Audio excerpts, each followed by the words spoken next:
Although they did start working with the Beals revolver in the year of 1856, it would not be the same as what you think of the Remington New Model Army today.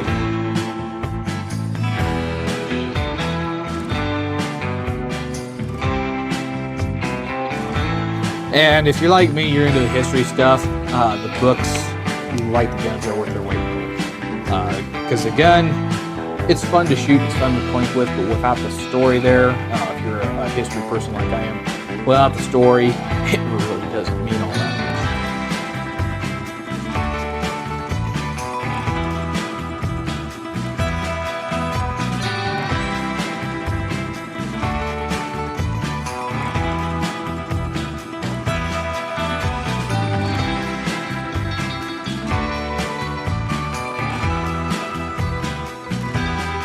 The Ruger Security 9. Can I redraw? You already looked? No. You sure All you did? Now on 3.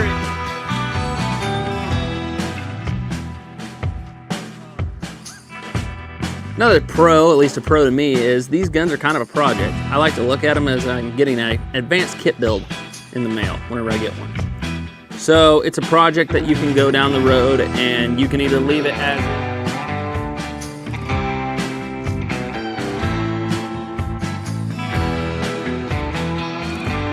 Most people believe that the Walker was Colt's first extent to a very, very large pistol, but it wasn't. This was. This is Colt's 1839 to patent firearms revolving carbine pistol. It is massive.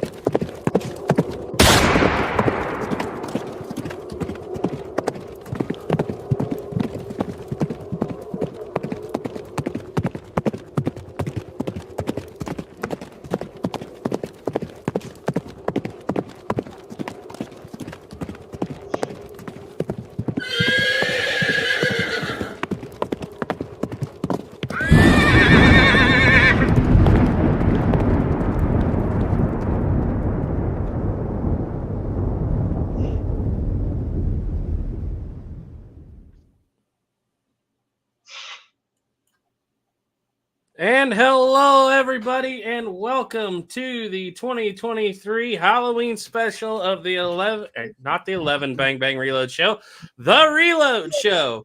As you guys know, we're streaming on 3 channels, so if you want to watch on any of them, go ahead, or watch on all 3. That doesn't hurt our feelings either. Over here to my right, we have Duke Frazier. He's not on camera tonight, but he is amongst us, amongst the living. Right, Duke? On the right side of the grass. Yeah. And to his right, of course, we have Snapper from Snappers. He's the finest collector of finest Colt Rust. And of course, I'm Garrett from 11 Bang Bang. And those are the 3 channels you are watching. Down here below me, we have Ethan from 11 Bang Bang. And the new addition to the show, Caleb. And if his battery dies on his phone, we will, he may disappear randomly in the middle of the show. We will see. Either that or I hit the remove button. Yeah, probably the remove button. But Caleb, you are here. Yeah. He is here by popular demand. So this is going to be we're just going to have some fun. Maybe tell a few ghost stories. Maybe, answer some questions, talk about some guns like normal. Nothing too different. Just it's Halloween time. And so let me get through the comments here. See who all's here. We have Oregon Outback. He said, "This looks really scary. Think I better watch for a little bit." I promise you it won't be as scary as the thumbnail. That was a pretty good thumbnail, though. I tried to use Sam Elliott from Ghost Rider, and they wouldn't let me, so I didn't do that.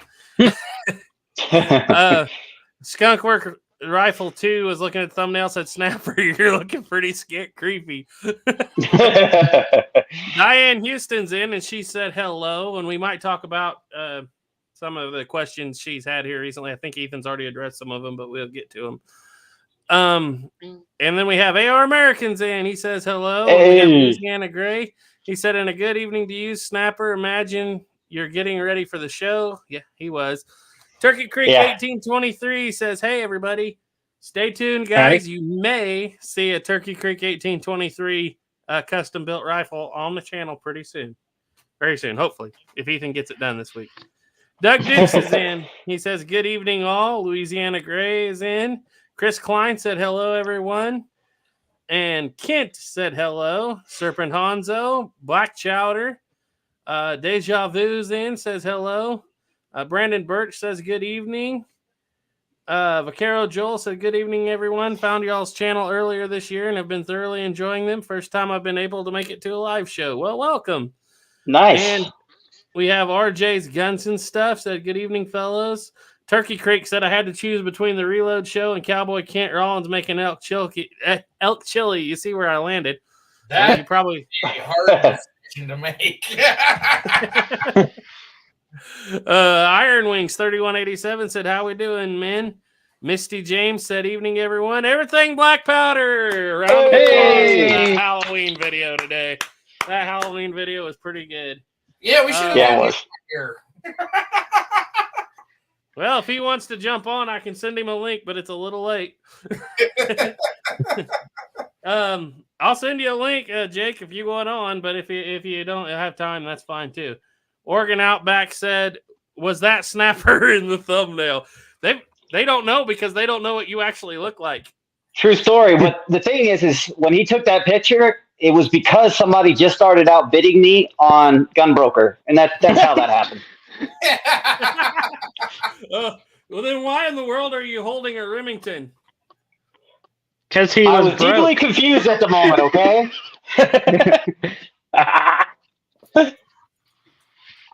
Let's see. What I'm going to do is I'm just going to text that to him. I don't know if he can jump on or not. I was thinking we ought to have him on because that was one of the funniest Halloween videos I've seen in a long time. Yeah. I vote him as #1 thumbnail for a photo or a channel show of all time. That was the best thumbnail ever. I love it. There you go. I'm sending it a picture of the link if you want to just type it in and jump on, Jake. But if you don't, it's no big deal. All right. So, yeah, I said I need to go out to the garage now, put my overalls and white shirt on, stand here like this and say, the other day, I had a question. It wasn't a bad question. It was just someone who was curious. And they asked me, is it possible to put 40 grains in a 45 Colt? Here it comes. And I looked down and I wrote back, yes. And they told me it is not possible to put 40 grains in a 45 Colt. I could do all kinds of stuff. Anyway, moving on. Yeah. Oh, I was going to go the 777 route. Cowboy, though. Oh, yeah, that's where I was headed. But in reality, my favorite powder is actually 777. The velocities are far better. And I'm starting to fall apart, but yeah, that would be fun. Yeah, you started turning into Paul Harrell there for a second. Yeah, I turned into Paul Harrell at the end. Yeah, the Paul. Okay. Let's see. So, how you doing, Snapper? Haven't talked to you since 2 days ago. I know.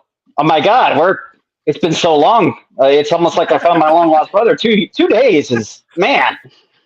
Started getting the itch. Like, man, I haven't heard from Garrett in a long time.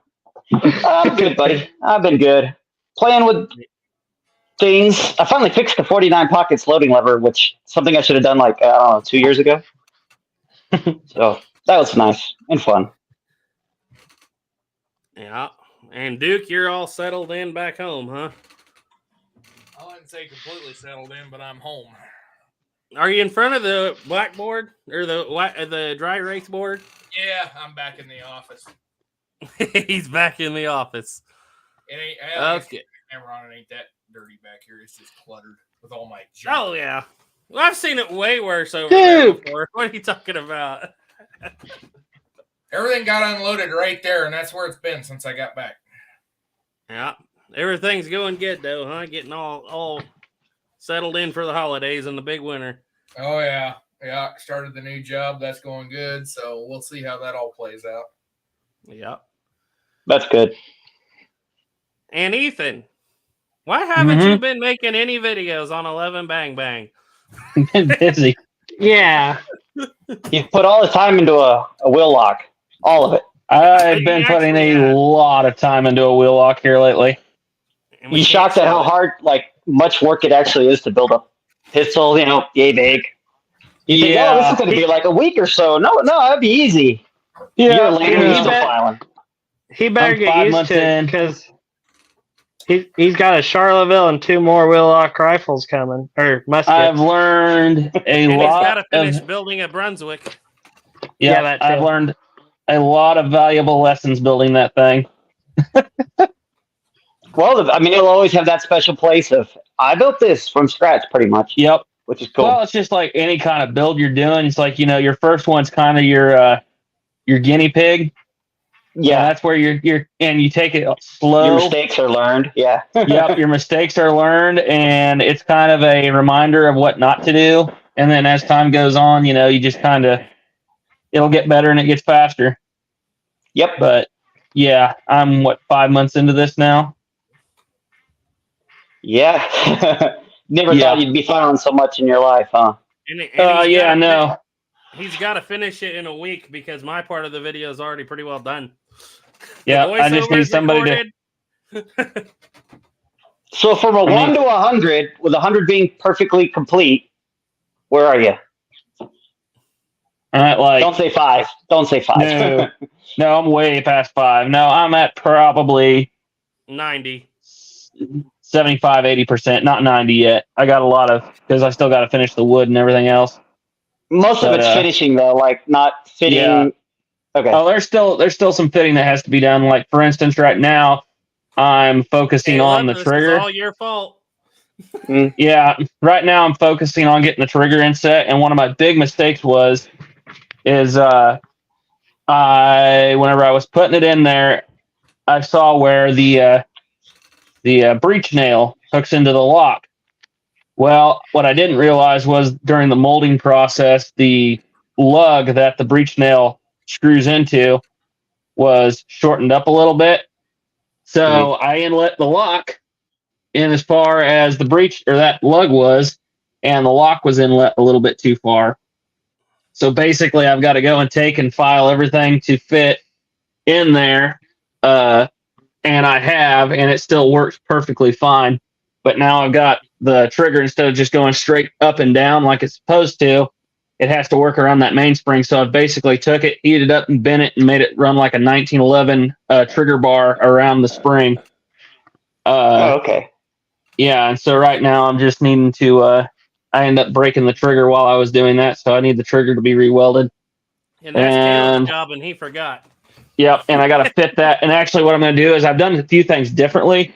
What I'm going to do is I'm actually instead of just having the trigger pulling on the bar or on the steer, the trip steer, it's actually the trip steer is going to be sitting inside of a hole inside of the trigger bar, so you won't have any. There'll be absolutely no slop in the trigger. No.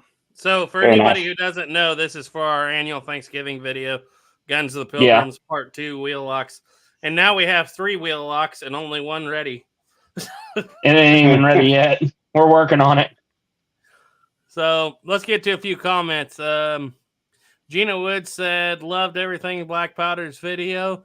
Louisiana Gray said, glad to see Ethan and Caleb. Yeah, Louisiana Gray's been wanting Caleb to come on for quite a while. And now we finally got him. Saboteur is in. He said, howdy. AJ Romero. There was a question about a Patterson, I believe, on Gunbroker. I have to go back and find it. Uncle Chaw said his British muzzleloader impression was perfect. Yeah, it was. Yeah. Oh, I know, eh? We're going to learn the Canadian word. Eh. I'm not going to be able to read this name, but I think it's safe enough to say he wants to know if that's an 1861 Colt behind Snapper. Ethan, you speak German. Oh, Panzerkampfwagen, Moss Battalion, Afrika Corps. Yeah, there you go. So that's the Mouse Tank Battalion of the Africa Corps. The mouse, It's which was an definitely 1860 bigger than the Army. mouse. It's an 1860 Army. Yes. Okay, here's a good question. Deja Vu asked, for Halloween, what Western cartridge is the best for home defense from pumpkins? Well, are we Devil wanting to? shot out of an 8 gauge. Yeah. An 8 All right. gauge. He stole the 8 gauge. What's yours say, Snapper? 10mm.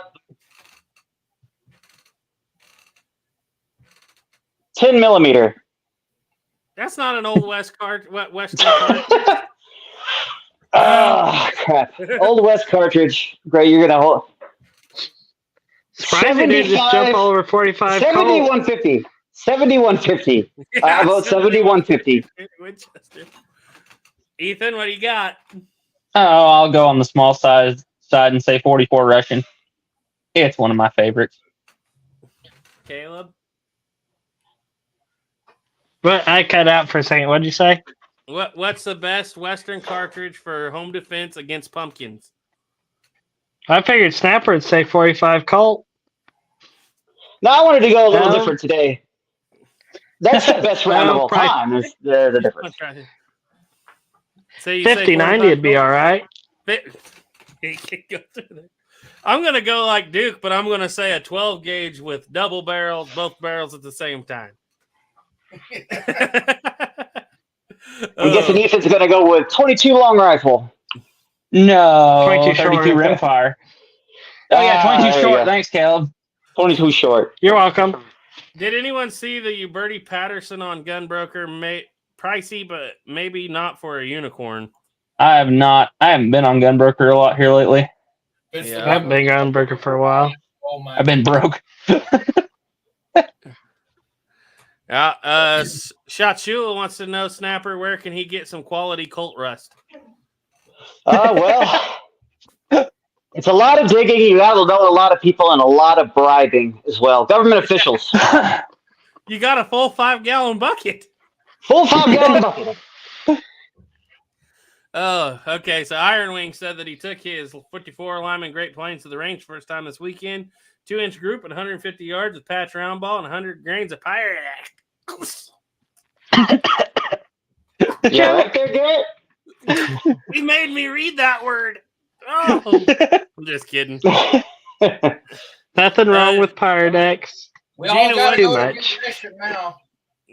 Gina Wood says, welcome to my 5 sons. Okay. And from now on, Pyrodex is known as Jake's powder. Just Jake's secret powder. All right, everybody. Yeah. I want to get a round of applause for the man who can do everybody on YouTube, basically. Jake from Everything Black Powder, Willard McBain. Yeah. Boy, you came on short notice. That's pretty good. And he's Can't hear mute. you. You're muted. Oh, now he's gone. He'll be back. Uh-oh. Well, it was good while it lasted. $1,500 is the current bid. The For that current bid is Patterson? $1,500. It's a Uberti Patterson in mint condition with a loading lever attached. Ooh. I found one of them for $900 not very long ago. Caleb, if you want to get a good quality Uberti Patterson, you better start bidding. There was one on there for $900. Buy it now, not very long ago. I showed the Snapper, I think. Yeah, you actually you did. Oh, he's gone again. You know that is a the guns you look back from a long time ago. You're like, man, I really wish I would have bought one of those back then. That is definitely one, a Uberti Patterson, especially with the loading lever. Or you can All right, get the original Colt Patterson rifle for $67,000. I mean, Ooh, so close in price. oh hey, they do have a Uberti Patterson without the loading lever for $1,200. Why can't I hear you guys? I hear you. I can hear We you. can hear you. Oh wait, he can't hear us saying we hear you him. guys. We can hear you. I don't think he can hear Can you hear saying me? that I you can't can hear him. you. The thumbs up. We can hear you. Try it one more time. You're getting better every time. He heard that. Okay. So Jeremy P has a good question here, Ethan. Since we've been doing the study on this, do you find a wheel lock more reliable than a flintlock? Well, technically, I couldn't tell you because I ain't shot the wheel lock yet, but I have some theories, and those theories are going to. I don't know. I've also heard some firsthand accounts that the wheel lock probably is not going to be as reliable as the flintlock. Faster? Yeah, probably. More reliable? Not so much, because the wheel has to run inside the pan. And when that wheel starts fouling up, it starts slowing that wheel down. So, yeah, it may not be as reliable. Not only that, you're working with iron pyrite instead of flint and steel. You know, flint striking pieces of the steel off versus the pyrite is actually getting scraped off by the wheel. You're relying on a lot more moving parts, like that pan cover to get out of your way. I will tell you this. I will prime whenever I load with paper cartridges in a flintlock. I will always prime first because I know that it is perfectly safe to do so. It's kind of like there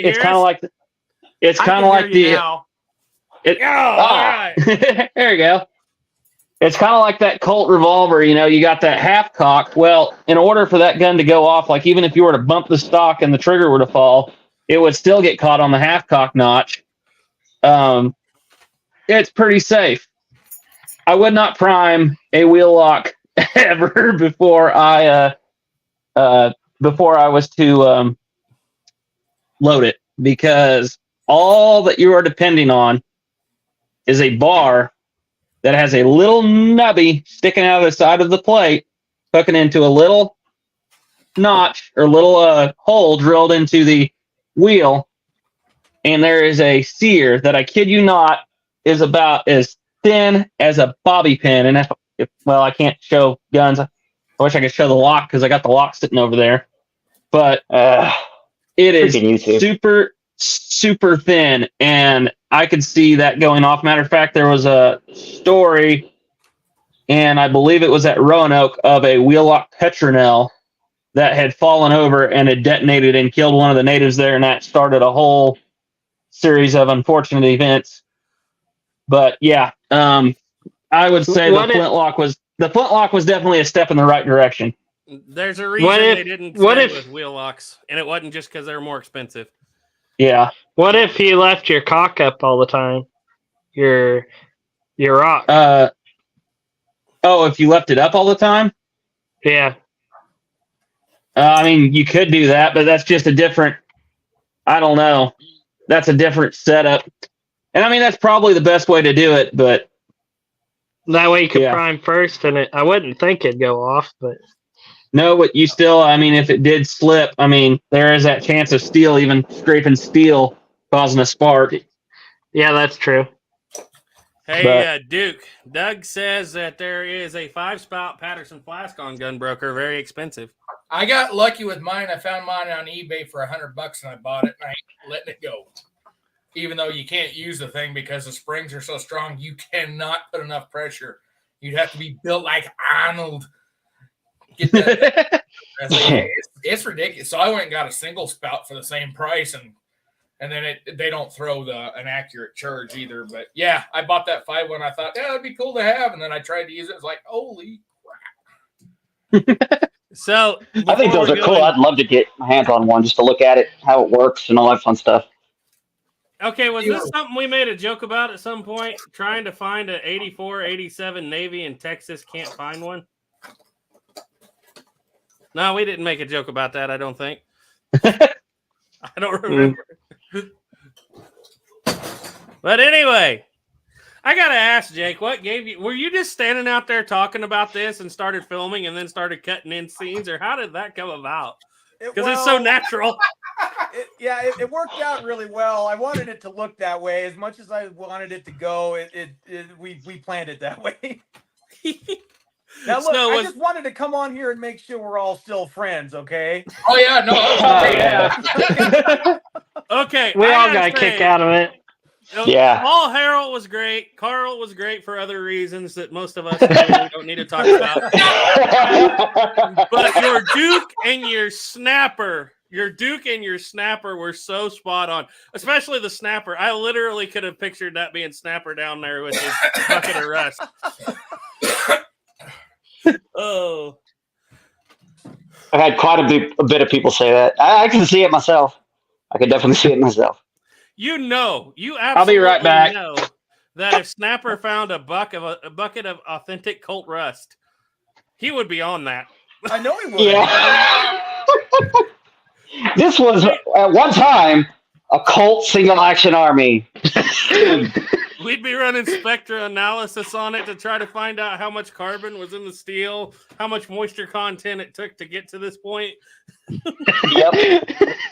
One of the takes I did for that skit too was, don't worry, we're gonna rebuild it or we're gonna fix it. That would have been You perfect. should have left that in. That would have been great. Yeah. A few Uberti and Pieta parts here and there, and we'll have her back up and running. Back up and running. we may have to. Some fitting may be required. Oh yeah. But you missed The sad part is it's true. It's so true. What'd you say, Duke? Said he missed the golden opportunity to do Plowboy. Oh, that's next year. He can do it next year. There's a bunch of people that I wanted to do, and originally it was going to be like a 20-minute video. And I thought, nobody's going to sit through all this crap, so I'll just put out this one and see how it goes. And if it goes pretty well, I could always do them next year. So I already got how I'm going to do Plowboy. So I got it all set up for next year. Yeah, it's great. Hello, everybody. This is Plowboy, Plowboy's Ghost Channel. I want to show you this 500 Smith & Wesson Magnum that I got souped up to 500 Bushwhacker right here. We're getting 5,000 feet a second out of this 2,000 grain bullet, knocking them plates down at 800 yards. I'm not. Now you have to make sure you have a whiskey flask 700 all around them. We were gonna put empty bottles all around me. What we were gonna do. Oh, maybe Have a little bonfire, a little campfire. Every time you make a cut to the video, add another whiskey bottle. So by the time you end, you're completely surrounded by whiskey bottles.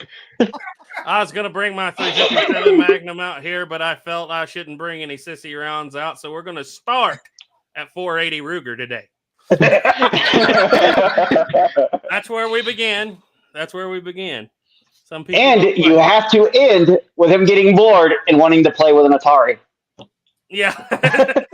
Not very many people will know that fact, but yes, trust me. That's a deep cut right there. That's a deep one. Jake, Doug Dukes wants to know if you have anything in mind for doing Ian. Oh, yeah. Okay, are you going to give us a little sample of what Ian No. You'll have to wait until next year. Oh, I know that I would. Oh, man. Ian would be easy. Mm-hmm. Really easy. Ethan, give us I don't want to get into too much because it probably offend a lot of people, but I would dress him up kind of like Jesus because everybody calls him Gun Jesus. Yeah. Well, it was like I seen a meme of him the other day. It was him with an Uzi, and somebody put in the subtitle, it was like Gun Jesus clearing the temple. Yeah. Have him with just a gun in one hand and like a Bible in the other, and Well, he going around blessing everybody, blessing all the guns. He's already done that in White. Yeah, he has. Sitting on a cactus of all things. Scroll in one hand and the gun in the other. Oh, come on, Ethan, give us an Ian. How would Ian sound? Got to think about this for a second. It'll probably sound terrible. Hello, everybody. Welcome to Forgotten Weapons. I'm your host, Ian McCullum, and today we have a Berthier rifle. I don't know, something French. Something French. He's a francophile. Oh, but yeah. Or there's a channel, Administrative Results, that does a very good Ian. But he says Ian. This is Ian McCluskey. McCluskey. I'll tell you what, though, you had Hickok down so good, it was almost not funny. Yeah. So good. Yeah. That chuckle. You've watched a lot of Hickok videos to know to throw that chuckle in there. Yeah. Off of that. Yeah. You know what? I was a little disappointed though. Nobody seemed to get the pot joke because he shoots those clay pots. Yeah. And it's like, Yeah, well, we got it. I got it. So I threw the pot leaf on there, and nobody seemed to Yeah. get it. So- I gotta say, did you shoot that O out of that first try? Yes, on I camera? did. I did, which is why I put the screenshot of it because it's like, like people need to see that, and nobody Yeah, cares. it So. was an excellent shot. I'll give you that. It was excellent. Thanks. Is that what you say? Were you I'll aiming take for it. that O? Oh, he blew the O clear out. I mean, it was a perfect shot. Yeah. Yeah, I seen that. Duke has something to say, but I don't know what it is. No, I was just thinking, were you aiming for that? Yeah. Nope, I was aiming the same spot you were. I'm afraid it's hopeless. Well, I'm afraid it's you. John Wayne in that movie, Cole Thornton, he was not about wasting ammo to teach somebody to shoot, was he? He shot one, that's it. Here, you hear a bad shot. Let me go ahead and give you this 12 gauge double barrel shotgun with 8-inch barrels and no butt stock. Have fun. And then wondered why he got shot in the end. Yeah. Oh. So anyway, anybody else is going to be on the list next year that we haven't talked about? Well, I've gotten all kind of suggestions. You know, people said I need to do Ian, I need to do Brandon Herrera, I need to do Demolition Ranch. You know, all those Santee. big timers. Tuco the Ranch. Tuco the Rat. Santee. Tuco the Rat. Oh yeah. Well, I was gonna do Tuco. I had a plan for that. That was one that we cut out. So Ah. yeah, he actually seemed a little bummed that he didn't make it in the video. So I was just so impressed you got Carl so perfectly lined out there. With a K. With a K. Carl with a K. Carl and A little too Soviet. that was so spot on. Now, the only thing I would say with your Paul Harrell was you were rolling so good, but then you forgot to say in Remington, green and white box, 12 gauge, double lot. Oh yeah. My brother mentioned that to me afterward. It's like, you know, we shot that take and it was like, wow, that was great. He goes, man, you just rolled that off so bitchin'. I said, oh yeah, cool. And then later on that night, I'm like, oh, I forgot to go over the ammo. Man. So let's see. This is my Winchester Model 97, 12 gauge, and we are shooting Remington, green and yellow. Green and yellow. No, wouldn't be green and yellow. I don't think that's there. I haven't bought 12 gauge shells in so long. Green and white. Green and white, okay. 12 gauge, Green and white box. number 4, and it's traveling at 1,250 feet a second. Yeah, but you gotta say it fast. It's gotta be rolling off there. Yep. Almost like he practices that. Yeah, I've heard him say on a lot of his videos, like he acts like he memorizes what the velocities are of each round. And every once in a while, I think to myself, like, he's got to have a big whiteboard that he reads the numbers off of, you know? There's no way you can memorize all that stuff, right? Nah. You know, maybe it's from being a teacher or whatever, the Marines or whatever he did, that he's so familiar with the information, it just rolls. Yeah, but he does it pretty well. Yeah, he does. You nailed. You even added the Shatner-esque pause, though. That was what got me.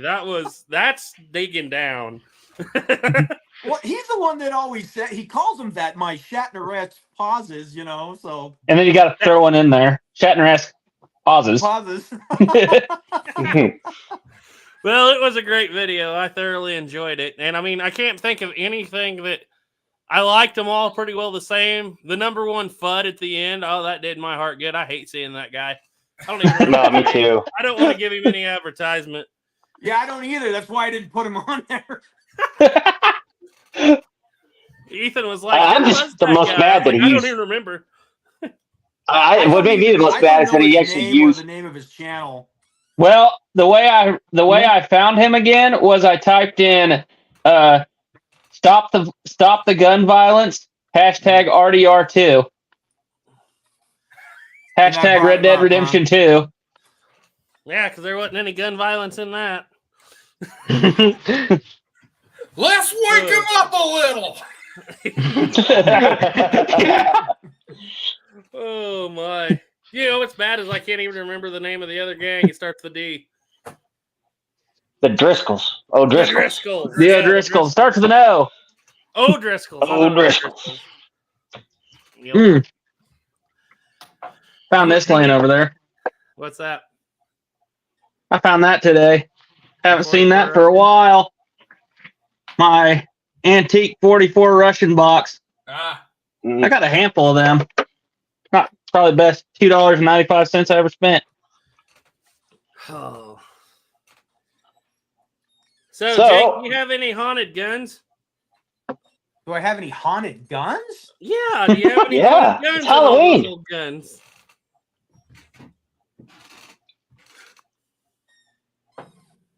If you were gonna have a gun, which one would be most likely to be haunted? There you go.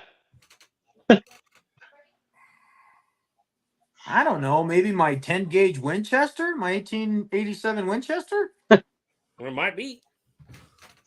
Got a few stacked on it.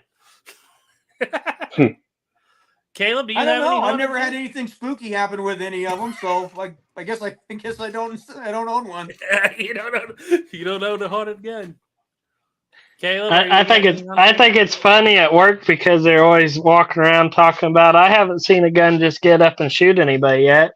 And I always say, yeah, no, mine have done it lately. Lately. Lately. I know Snapper. He got one. Yeah, a little bit. Yeah, it's weird. Ever since I got it, we've had little weird things happen in the house. My 82 single action, the 4 3/4 gun. Yeah, when we got that, it was I would say it was about 2 or 3 days after getting it. You would have random things falling off stuff, or the biggest one we would get was the way our house is set up. Like if you're downstairs, you can see our upstairs, like a loft across the top. And from our bedroom door to a room right next to our bedroom that I kind of use as like a little hobby room kind of. And I'm normally going back and forth between both rooms.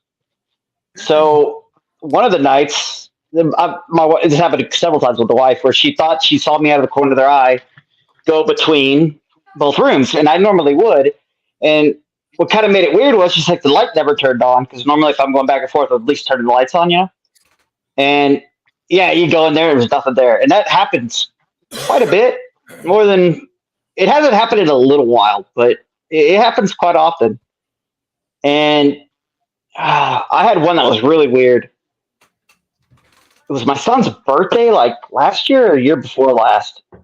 I was out on our back patio using our grill, and I came in, and my wife's mother my mother-in-law and my brother-in-law were down for my son's birthday. And when I was walking to where our house is kind of set up, you kind of have you go down a little flight of stairs to the dining room where I'm at right now. So you could see all this when you're walking past. And I walked past, and I could have swore out of the corner of my eye I saw an older person, and the only older person in the house would have been my mother-in-law. And when I was walking past, I asked what did she think about a couple of the burgers that I brought in a little bit earlier. I got no answer, right? And then I walked in here, and there's nobody in the house. And my wife was like, oh, yeah, they're at the store. So there's nobody in the area of the house at all where I was. And I'm telling you, you could see it plain as day there was a person standing there.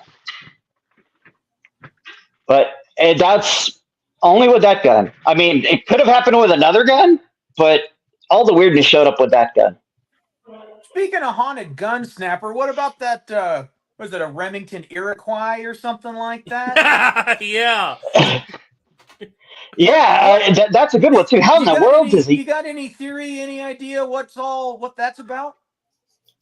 The only thing I could think of is, since I was reloading that ammo, the little 22s, and I was taking the round 22 LR or 22 caliber air gun ball in it, and you could push it into the case, and it seals pretty good, right? The only thing I could think of was that when I fired it, somehow that flame got around that ball. Okay. But it's really delayed. I mean, it's really delayed. Yeah, I could tell. I mean, I know the video was slow-mo, but it sure looked delayed. It was like a bang, bang. It was like, what? You know? And I've never, ever seen a cartridge gun, do a chain fire. That's what I was about to say. Snapper's the only one here. Yeah. I'm the only person who can mess it up so bad to be the only person to have ever done it. I thought you were going to say the only one to have a chain fire. I was like, well, Caleb. I've never had chain fire yet. We've had. I've never heard of a cartridge gun chain firing. Ever. I never said I had a chain fire and had one immediately afterwards. And it's on film, and nobody even noticed. There's two kinds of people in the shooting world: those that have had chain fires and those that will. That's it. Exactly. And you know what's funny? I was even using I wasn't using white or grease, but I was using what the actual manual called for, and I was using paraffin in front of the balls. It was another really interesting thing that happened when I was shooting the other day. I haven't got the videos up yet, but I was shooting the Labatt, Squibbs Labatt, and so I had the whole thing loaded. My very first shot, every single cap on that gun fell off, and they were actually kind of fitted pretty well. And so to fire it, what I was basically doing was just putting one cap on at a time, and no issues. So obviously, it's very, very hard to get a chain fire from the rear because all those were uncapped the whole time I was shooting, and I was just putting a cap on between each cylinder or each, chamber. But I've never had a gun do that, strip all of its percussion caps off at once. They all fell off at the same time?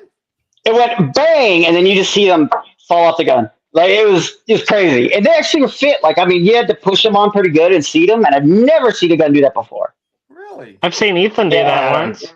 Yeah. The same one that chain fired I started laughing because I was like, how in the world did that happen? I mean, you just instantly end up with 8 falling right off the gun right away. My Walker does that with Remington number 10s. It does not like Remington number 10s. It wants number 11s. CCIs were always the best. What? I wish I could find some 10 Remington. CCIs are the best for originals, I meant to say. Oh, okay. I was about to say, what? Snapper, I thought you were going to say that Winchester was the one that would be haunted. I haven't had any issues with it. I mean, I could be mistaking, but I haven't had anything crazy happen in a long time, actually. Well, I mean, it's been at least a couple hours, so nothing crazy. Me, a few months ago, we went on a hunt for the original owner of that Winchester because we know from the initials on the gun where it came from and who had it. And man, I spent 2 days going over that cemetery because I was like, I'm never going to find it. Because they moved some of the bodies over the years because they put a road in. And so they were 8 rows off. But I was thinking, we found old Nate Priest. We sure did. Nate Priest. It was the second day of crawling around. I called Snapper and I said, meet Nathan Priest. I found him. Yep. That right there is the original owner to that beautiful 73 Winchester back there. Wow. Yep. He was born. That's not saying much for the Winchester. 1909. Yep. 1849 and 1908.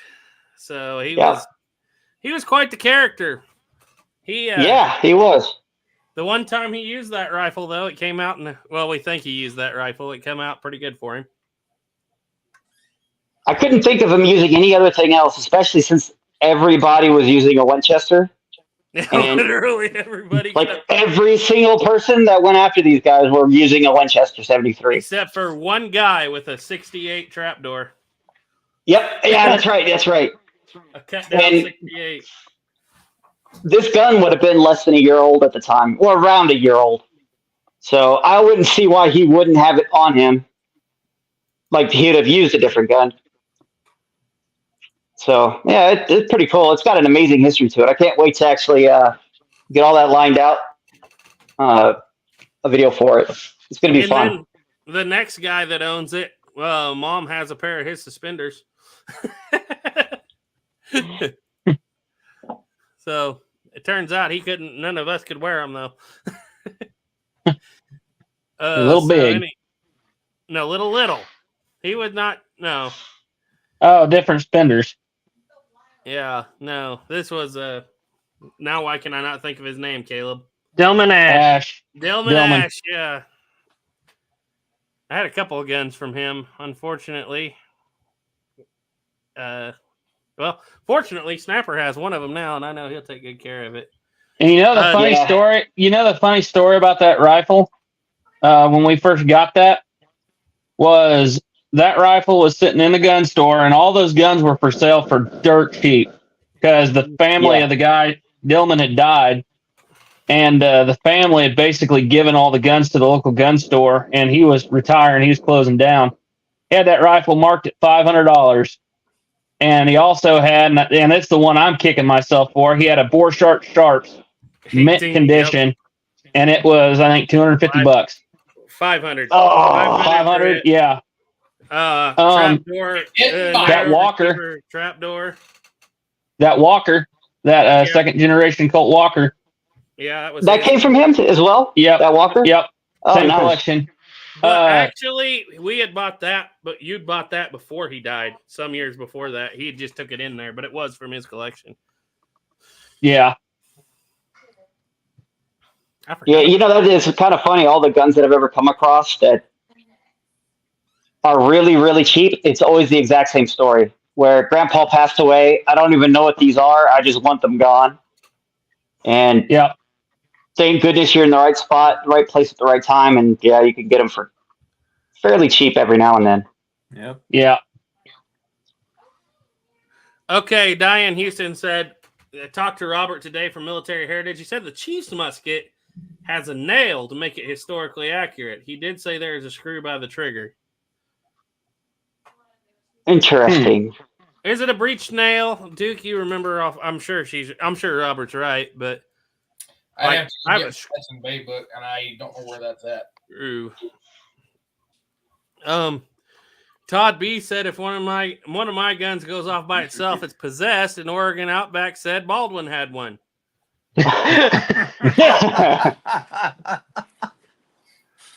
And Diane said the screw by the trigger will get the barrel off the pins after the pins are removed.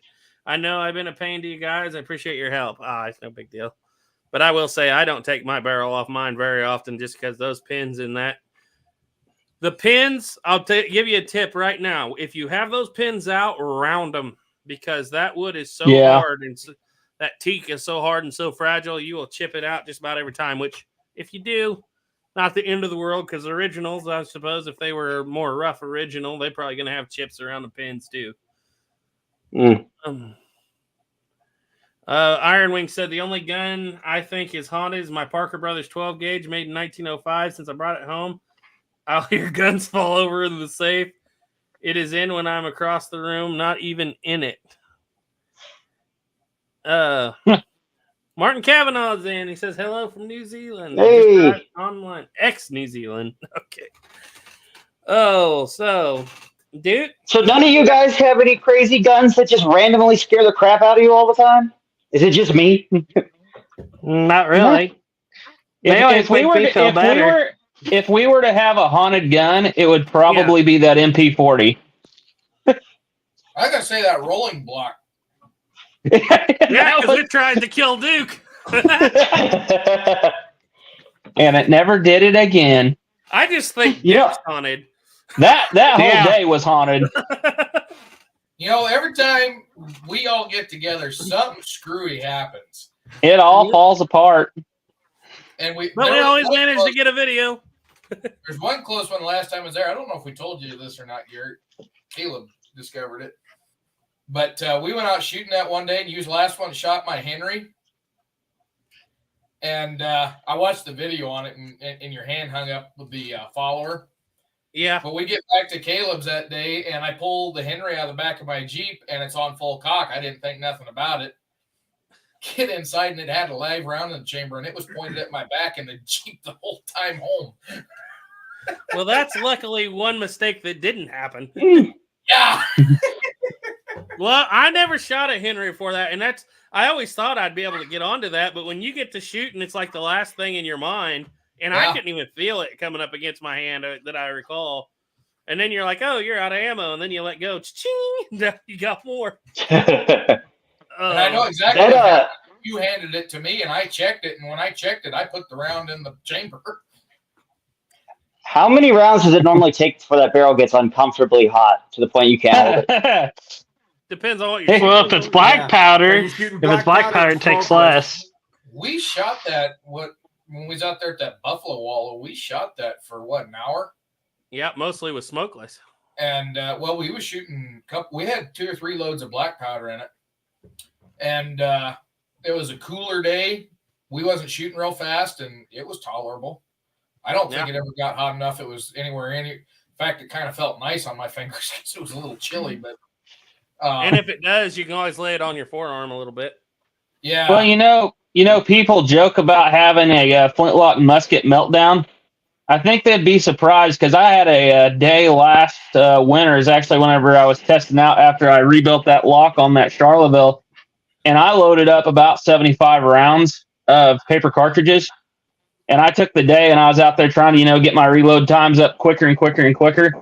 And about 6 rounds in, I could not touch the barrel. Right. And you could see the heat mirage coming up off the barrel. It completely obscured the target. Well, on my Brown Bess, I shot it one day when it was about 100 degrees, and after 3 shots, you couldn't touch the barrel. Of course, it was hot before I started, but yeah, 3 rounds and it was intolerable. It was real toasty. I got a blister on my trigger finger from the 1880 single action army I got recently. I went out. I only put about 50 rounds through it that day. Well, maybe 100, but at less than 50. I think I was at like the 3rd cylinder full. It was so hot because it was like 109, 110 here. And then shooting that thing, I ended up with a blister on my trigger finger because I guess I kind of touched it to the top. And yeah. I was pretty amazed. I was like, that amount of how fast it got so hot, couldn't imagine fighting with that gun. Like, say, Little Bighorn. That would have been incredibly difficult if you had to use your pistol. Imagine if it's a $2 pistol. I bet that'd get pretty hot. Heat wasn't our issue, but we did find out when you're shooting straight wall black powder casings why Winchester went to a bottleneck 44 to seal that chamber up and the fouling don't get back. Yeah. You got some straight wall lever actions, don't you, Jake? Have you ever noticed that? Yeah, but it's not as bad with black powder as with a light smokeless load, at least in my opinion. You'll get spray back through the firing pin right at your eye with a light smokeless load. You'll get it a little bit with black powder too, but you know what I don't get that with? My 4440. Yeah. No, yeah. Absolutely none at all, whether it's smokeless or black powder. Absolutely none. That's why I designed it that way. But what we were getting was after about 50 rounds or something, whatever it was, like a 50-round box, we were getting to where the lifter, we have to help the lifter up because fouling was getting on the front of that Henry lifter. Wow. No, it wasn't even 50 rounds. It was the first 5. Yeah. That was the first 5 of them black powder loads, and we was having to really rack that lever because it got on the sides of the lifter, between the sides of the lifter and that frame, and it wouldn't go all the way down. The spring just didn't have enough force to push it the last little bit, so you had to slap it to give it enough energy to drop. When I shot that 73 right there the other day, I put all the 50 rounds that you sent me, Jake, and when I got home and I opened the back up there was like no carbon in the gun. You could wipe it down, it was just oil. I didn't get hardly any blowback into the actual inside of the gun. It was quite amazing, actually. I've never seen that. That was my first 4440, and I'm so used to the gun being just dirty all over. Yeah. That thing was clean as a whistle on the inside. Serpent Hanzo has a question. He said, you think the Ferguson rifle could have been haunted? It didn't kill Washington, but it kind of killed Patrick Ferguson. It kind of did. I thought it was a Woodruff style rifle that killed Ferguson. No, well, I mean, yeah, you're not wrong, but if he just shot, I don't know, maybe you got cocky with that Ferguson rifle. I think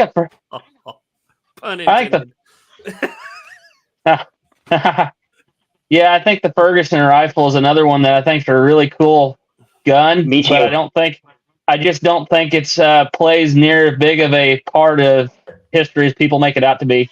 I honestly think that Pattern 1776 rifle was probably better. I just love the breech mechanism on those Fergusons. That is the coolest thing ever. Yeah, it's cool. Weren't they like an insane amount of money back then? Like a really insane amount of money, like $50,000 equivalency or some crap like that? Yeah, there was. I think they said there was only 3 men in Europe who could have built that.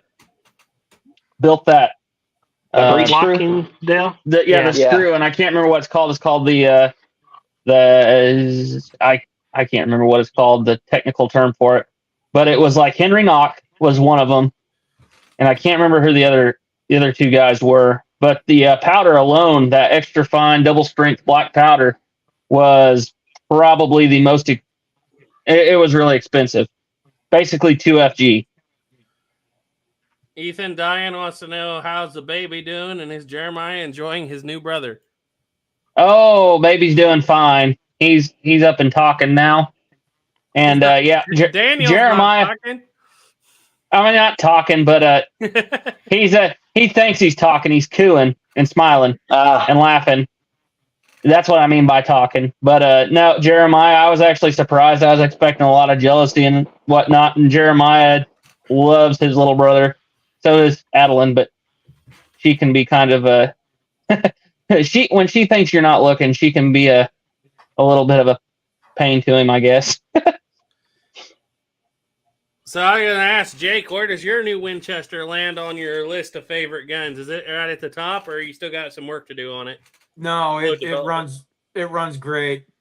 I shoot it all the time. It's what I've been taking out every time I go out there. I took it out tonight. You shot any coyotes yet? No, I haven't. Unfortunately, I've been waiting for one to come rolling out, but nothing yet. Do you guys ever call them? Oh yeah, all the time. We need to. You guys do that out there? Oh yeah. Oh yeah. I would say on a minimum we kill probably 20 a year ish. Yeah, at least. Good. The last one I got was that AK-74. Worked pretty good. If we don't, they are a menace to the calves. Like you'll find nothing but a head, a pile of calves, like the next day. Duke almost 45'd one. Yeah, Duke almost 45'd one with his 1911, but didn't right quite. Out in front of Caleb or in front of Garrett's face. Was I there, or was it? Yeah, Caleb? you were sitting in the front seat with me. We was going. Oh yeah. I thought you were talking about when you and Caleb saw the one going up the other hill. No, I tried that one with the Henry, and he was not near as far out as I thought he was. But yeah, no, with the 1911. Garrett and I were sitting there in the car driving to his mom and dad's place and saw a coyote. And I said, here's my 1911, see if you can pop it. I ain't going to hit it from here. I said, well, I'll try. I stuck it at the window in front of his face and popped it. And I hit right at its feet. That's whenever you say, Duke, pretend it's a GoPro. Yeah, that's what I was about to say. You can't just pretend it's a GoPro. Now, what you should have done. Perfect. What you should have done was grabbed it, held it sideways out the window, and then said, check yourself before you wreck yourself, fool, and then start shooting at the coyote. I was holding it sideways because I didn't want the casing to hit. I was doing the gangster style. The longest shot I ever made and didn't kill Caleb was with me. He'll back me up. I had a didn't kill Caleb. Well, that's a good thing. I come pretty close. I'm pretty tough. Yeah. He's had some 44 special to the kneecaps before, but yeah. No, I had a 9-inch Ruger single 6 loaded with 22 Magnums, and there's a coyote out there about 300 yards or so, and I told Caleb, ain't no way I can hit this coyote. So I got up about 15 foot over his back, and I pulled off on that thing, and he hit, and he yelped, and he spun a circle and took off, and I doubt anybody else ever got the chance to shoot at that coyote again. And Caleb was there. I said, Caleb, did I just hit that? And he said, yeah, I think you did. If I remember right, after he got done spinning, he rolled a little and then he took off. Yeah, I don't think I did him any good, but probably didn't hurt him too bad. Yeah. The closest range one I ever took out That's what I was about to say. was when I was feeding down there south of Medicine Lodge one day. And I got an early morning because it was first day of bird season. I was trying to get all my feeding done early. And I was coming up along as the sun was coming up, and there was the most mangiest chupacabra-looking coyote I ever seen in my life sitting up on top of a hay bale. And I just got done working on my little 38 Smith & Wesson new departure safety hammerless, the lemon squeezer.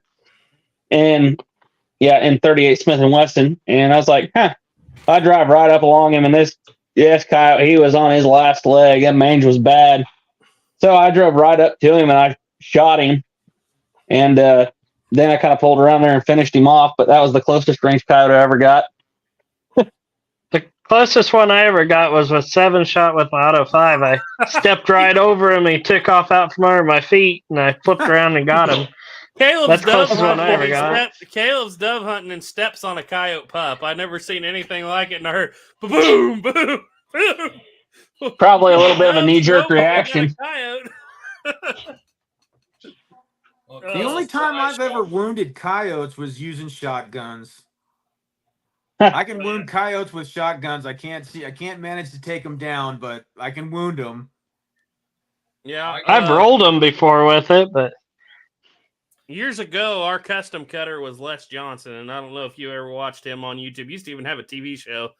He's a coyote. He's South Dakota champion, I think. What is the name of that? If you type in Les Johnson on YouTube, you'll find him. He has some really high-end stuff. And he was the one that brought us onto the 22-250 and the 12-gauge, which he was like 22-250, take them down at range, but if you can help it, call them into 10, 15 yards and use buckshot. Sure. Now, I usually move too quick, or when I call them in, they're literally right behind me when I'm got the shotgun. That's the only time I can use it. But you're not a fan of buckshot, huh? I've had it fail on. Well, it's probably me because every shotgun I have is an 18-inch barrel. Mm-hmm. When I did buy a long barrel for my Winchester 1300 that actually, has changeable chokes and stuff, I started doing much, much better. But after that, it was like, I'll just take a rifle. I'd take any rifle. I don't care, over a shotgun pretty much. Yep. If you're a good enough shot. Well, you got to be fast enough if they come flying in, to be able to get on them and put one through them. But always come in behind you. They know. They got it figured out. They come in behind you. I shot 3 in one day with a shotgun when I was turkey hunting. First 2, I was into a batch of turkeys because it's in the fall, so they don't respond to a call. You got to kind of stalk them. Got into a bunch. I was about ready to unleash, and 2 coyotes come in and started fighting in the middle of them. And so I let both those coyotes, they ran off. Number 4 shot at 50 yards, don't do much. The third one I killed. And I stopped to take a leak, and all of a sudden something touched me on my butt, and I turned around. Here's this coyote looking at me like, oh, crap, that bush moved. And I'm still, still relieving myself, and I grabbed that shotgun and shot him. Right back in the head.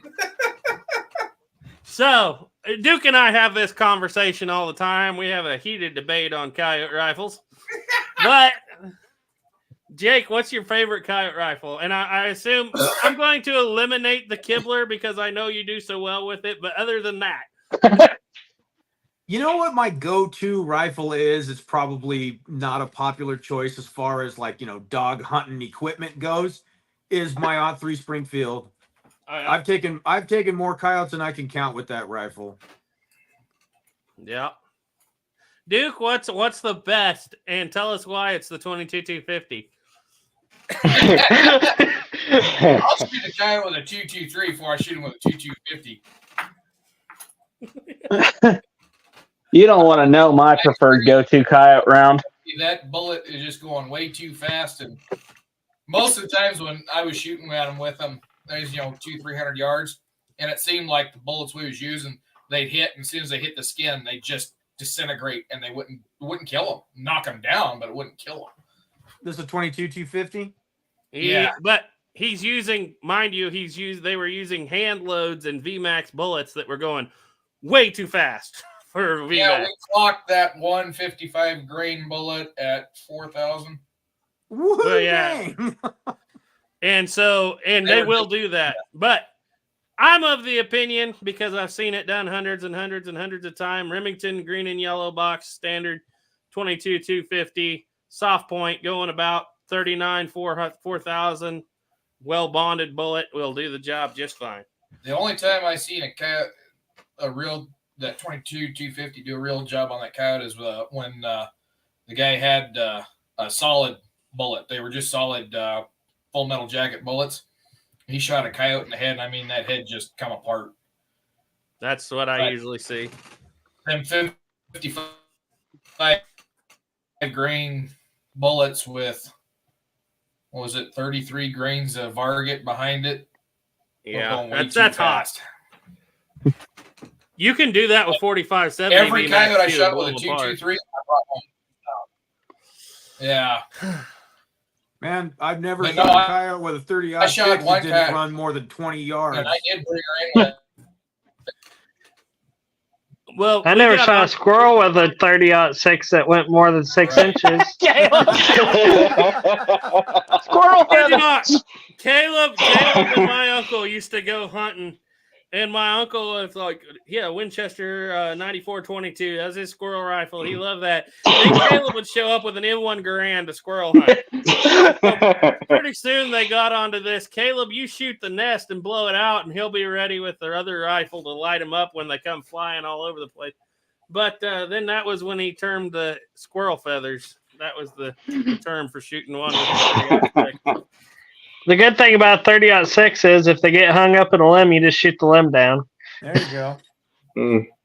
Honestly, though, we have some, like up in our big cow pastures, we have long ranges, like over 1,000 yards. And we got into this because of Les Johnson, obviously first, and he was doing it. And then my brother-in-law got into it. He started out shooting a 270, and he was making really, really accurate out to about 500. Just an old Weaver scope, inner arms 270. And then he got his first 22-250, and he gave himself another 100 yards on that trajectory. And so at 700 yards or so, he was doing a lot better. And that was when that kind of became the official coyote rifle of the ranch. As a matter of fact, he gave me one just so I would have it one year for Christmas because that was the preferred round. And yeah, just Remington green and yellow box, standard stuff, do the job out there every time with a good bonded bullet. And he shot more coyotes than anybody I know around here anyway, because he just does it all the time. If he killed 50 a year, it wouldn't surprise me. Everybody would laugh at my coyote rifle choice. Well, let's hear it. Barnall 7.62 by 39. Soft points. Now, last year it was 308. No, that was 2 years ago. It's a Russian 308. Yeah, well, no, it's like a Russian chopped down 308. It's a 308 short and weakened. I don't think I've ever heard, Snapper, you ever killed any coyotes? Just the neighbor's dogs. No.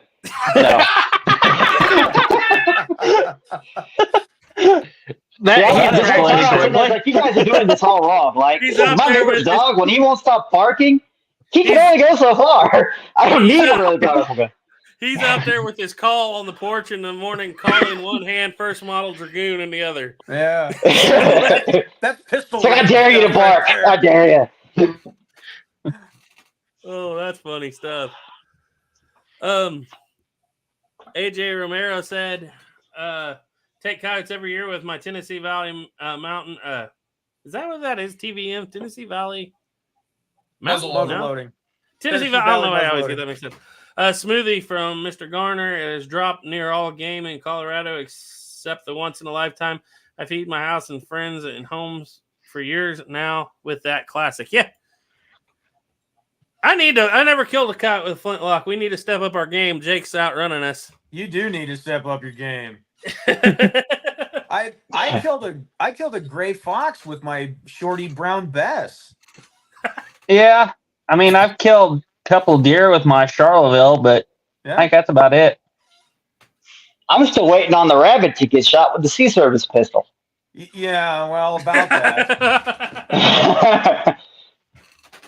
Now that's stepping up your It'll happen game. one day. It'll happen one day.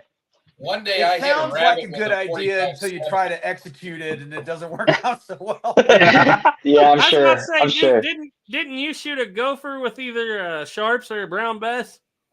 I shot one with my 45-70 sharps. I hit a cottontail with it. Oh, okay. And I was using paper patch, pure lead, 500 grain bullets. No, that was 550 grain bullets. But anyway, I was shooting. I could not figure out where them bullets were hitting at 300 yards. So I thought, yeah, I'll try it at 50 because that's what I should have done to start with. And there was this target there, and I just pulled up and boom, and you see a puff of white hair, and I'm like, what the hell did I hit? And I go down there, and here's 4 legs and a tail on the ground. And freaking chunks. Almost yards behind it, here's the ears sitting on a weed. Holy cow. The nose, and that bullet went right in his nose and right out his exit hole. But I thought you went prairie dog hunting in South Dakota with a brown Bess one time. No, that was with my Cabela's Blue Ridge rifle. Oh, okay. And we never hit anything, but them prairie dogs found out real quick. Once you hear that and see the flash in the pan, they duck. Now be honest, dude. I was using the word I won't say. I was about to say, be honest. Were you shooting Pyrex? I had that in the barrel, but I had true black powder priming powder, so it wasn't a real long delay, but it was just enough to be boom. Didn't you know that, Jake? You just put a little bit of black powder in the priming and then use Pyrex. You never tried that, have you? Yeah. You know what I love to say when people bring that up? You know, I say, oh, okay, so you still need real black powder for it to work. Why not just use real black powder? Yeah. Why not use real black powder, yeah. With Pyrex in the flash pan one day. I only had to recock 15 times, but on the 15th, You know, it got enough. I remember when we used to prime with Pyrex before we knew what we were doing. I got it. There's a video there's a part of, you see it pop up on the Brown Bess videos quite a bit. Caleb shooting the flintlock for the first time when he's primed with Pyrex. You just sit there and watch the campfire burn down slowly in the pan. Then it goes off. Yeah. That's exactly Caleb what it goes, they were good shots back then. You wouldn't believe the Which that also kind of goes with, and I'm probably saying a cardinal sin here, but it's just a personal observation that I've made.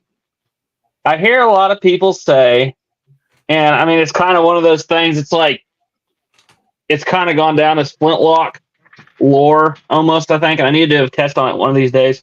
But I hear a lot of people say, they say, don't ever put too much powder in your pan where it's over the touch hole because you'll get a fuse effect.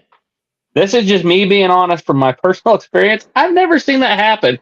It still goes off, for me at least, just as fast as if I would have just put a little bit in the bottom of the pan.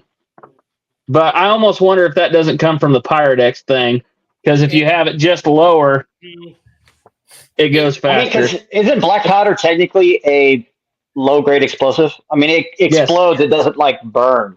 So you think instead that fuse effect wouldn't really be the heat goes up.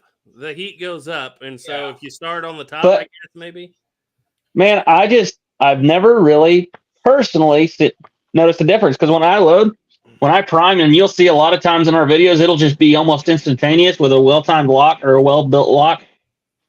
Most of that time, I've got powder clear to the top of the pan. Are you just for better reliability? You priming with 4F or the same that you're using? I'm priming with the same powder I charge with always, usually 1F. Really big homemade 1F. Yeah. Oh, I see what Duke's saying. If you overload the pan with 4F, I could see that. Yeah, a lot more. Yeah, the 4F does that. You've got a lot of air gap in that 1F. You can get a lot of air down through there pretty quick. Yeah, But to be quite honest, when I load, I'll fill up the pan, and then sometimes I'll just kind of scoot a little bit out in front of the pan because most of the military locks tend to throw some sparks out to the front just for my better reliability. No, with that Pedersoli Brown Bess that you got now, I primed that with 4F one day, and it went wild on me and dumped a bunch in the pan, and it did that fuse effect where it was in there. Boom. Yeah. I don't know. I need to test it someday. I need to do a video on that. I don't think using 4F to prime is as great as big a deal as they say. Yeah. Yeah, I never use 4F to prime. I have some just for sport, but I always prime with the same powder that I'm charging with. Always. Yep. I prime right out of my horn. That's the same way I am. Well, usually because when I shoot smoothbore, I always use cartridges. I can't remember the last time I shot it. Well, actually, I can. It was for that test video, but I always use cartridges, and I always prime from the cartridge. So I'm almost always using 1F. And that Pedersoli, it'll go quick. That thing's got a pretty quick lock on it. But my Charlottesville does now too. It was bad about needing 4F because it had such a small pan and such a narrow frizzen. Yeah. Throw enough spark. I could not get it to go off with, because I was loading it with 2F. I could not get it to go off priming with 2F. I had to prime with 4F. When I prime with this on this wheel lock, I will be using I'll probably be using a little bigger granulation of powder because it's not big, but you got to have a little bit of gap around your wheel, in between your wheel and your pan. Yeah. So there is, like, if you use 4F, it could definitely seep out around that little tiny space. So I'll probably be like using 1F on that. That was the other thing. Real quick, talking about wheel lock reliability versus flintlock. A wheel lock does not seal up as good as a flintlock because you always got a gap around your wheel that moisture can get into. I'll say this. I still prime with 4F, but mostly that's because after making my own powder before I started repucking it, I didn't realize it, like 8 pounds of stuff because it always left over. And so then I started repucking it. But I have a hard time with like 1F flowing because I know it different than Ethan and Caleb. They use cartridges and stuff, but I still use the priming flask. And I have a harder time getting the bigger grains to flow through it. But you are right. It does. It takes on moisture faster than 1F. That's for sure. Yep. And like I said, I just have so much of it. I'm not going to change my my routine, I guess. So I do it a little differently. But yeah, I think 1F works just as good. Of course, I don't shoot 1F really in the Southern Mountain Rifle so much, but I got to get another flintlock sometime. I don't currently have one. Oh, you don't, do you? You sold it. I sold mine, yeah. And I enjoy it. There. I do like that. I do like that Brown Bess. Well, it was just sitting in my safe and not getting used. So I thought, I don't want it to go to a home where it'll get used. Oh, it gets used. And it also gets, I give it a good polishing every now and then. Yeah, he wasn't getting that from me. I'm kind of interested in the Brunswicks right now because we have 1.5 Brunswicks. Ethan, I worked on this stock that came in. Where did you get this from? Wow, International Military Antiques, IMA. Yeah, and when it came in, the stock was just splintered. And that was because, and it was a fresh break too. Like not to interrupt you, Garrett, but as I was pulling it out of the box, it was all wrapped in bubble wrap, and I was like, "Wow, look, the stock's not even broken." And then as soon as I picked it up, I was like, "Oh, the stock has been broken." Well, it had been smashed, but they smashed the forend, broke the buttstock completely off at the wrist. Not only that, broke the buttstock not only at the wrist, but clear through the patch box. So it was and Caleb and I spent about I don't know, probably 3 days just puzzling the little pieces back together, gluing it up, and I got a pretty good stock back out of it, but it was still had live woodworm in it, of all things. And so, I mean, I was like, man, this must be old woodworm holes, because I was like, there's no way it's still got woodworm. I mean, it comes from Nepal. And Caleb's like, well, it may not be, but you can hear it, and it's spitting sawdust out on the table. Caleb said, get that thing away from my guns. So we had it all glued up, and I went and stuck it in the freezer for about 2 weeks. That'll kill woodworm. And but Ethan went ahead and bought another stock, so now we have 1.5. He's going to do his. What is a 79 caliber rifle? 70. No, it's a 71 caliber rifle. Yeah. Or no. Yeah, 71 caliber rifle. But the reason why I'm kind of doing a whole new stock is because that gun's going to be, I need to get a hold of somebody who's got a P53. I need to find one. I think the rifle shop makes them. P53 infield rear sight and put it on there. And that way it'd be like one of the Confederate issued Brunswicks. But what I'm going to do with that, it needs a blade front sight. You can get another barrel and lock for like $125. So I'm going to take that other stock, and I'm going to cut that dude down to about 10 inches long and make this little bitty 71 caliber rifle. And I think that'll be the coolest thing you ever did see. And take it squirrel hunting. It would be. Yeah. Take it squirrel hunting. Oh, Gray Pilgrim's in. Hey, Gray Pilgrim. Yep. Uncle Chaw said he assumes that 4F would absorb more moisture as well. Yeah, it does. It does take on moisture quicker than the others. You never used 4F, Jake? I don't ever remember. You just always used the whatever you were shooting with, huh? Basically, yeah. I haven't used 4F in years. I agree. I don't think it makes it that much faster noticeably at all. But I think it's much more important to have a well-timed lock and a sharp flint. Yep. Absolutely. People don't realize that. It's like, yeah, you want to go and get a slow motion camera on your phone and take a look and see where them sparks land. Because you'd be surprised. Like that Charlottesville, before I worked on it, it always spit, I would say, probably half the sparks in front of the pan.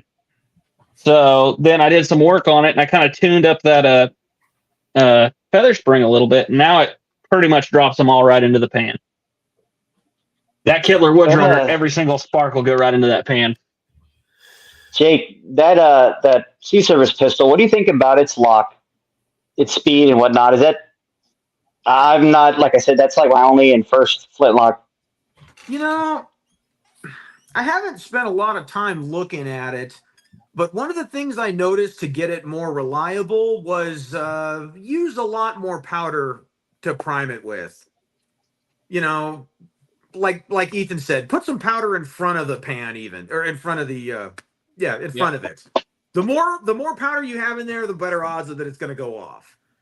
Yeah. Now, I wouldn't want to carry it like that because the It'll prison just fall doesn't off. lock down really solid. Yeah, right. But, you know, for just shooting out in the pasture, it works fine. Just put a bunch more powder in there to prime it with. The touch hole is big enough. It seems to go off okay as long as you can get the sparks in there to light it off. Okay. I have a theory on that. It seems like because a lot of the original flintlocks are like that, and it seems like you're changing the angle of the spark ever so slightly as the years go by and you wear that frizzen. And I think that if they were all original frizzen thickness, it would probably throw the spark sooner, which would mean it would get more toward the center. That's just my theory on it. Because you don't notice it, but they do. Those old ones, they really have worn frizzens. Oh, I'm sure. Excuse me, battery or hammer. Well, Garrett, you went with 3 different centuries of term for the same thing there. So. Yep, and I went. You're good to go. Order. It should be battery hammer frizzen. There you go. That's how you know you've been reading a lot about 17th century snap-onces. Yeah, Start calling it the battery. I have spent so much time buried in wheel locks here lately. It's not even funny. I have to stop and reevaluate. Good night, Turkey Creek. He's leaving. Night. Night. And Gray Pilgrim says he always leaves a little bit of room between the powder and the touch hole. Yeah. Hiram Hillbilly has one for Jake. He said, Jake, the black powder Elmer Keith load you made when you sized down 4570, 35 grains, and with 35 3F, and your 45 Colt development loads, are they exclusive to Kurz cylinders only in third model Dragoon? I have Howl.